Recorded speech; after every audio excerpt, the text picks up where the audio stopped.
World. Siyempre, ito pa rin si Kuya para sa latest sa buhay and global sa saluyan. Nandito po kami sa Cebu. Hindi kami nag-iisa dahil kasama natin dito sa first day ng ating skills workshop dito po sa 3E. Siyempre, education, entrepreneurship, and empowerment. At kasama ko ang mga taong positibo at nagbabagong buhay! Yeah!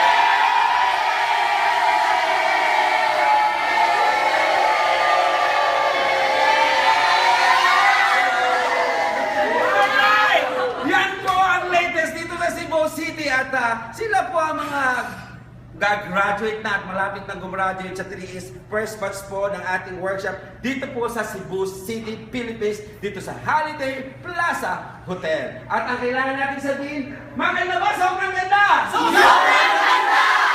So anong sasabihin natin? Go!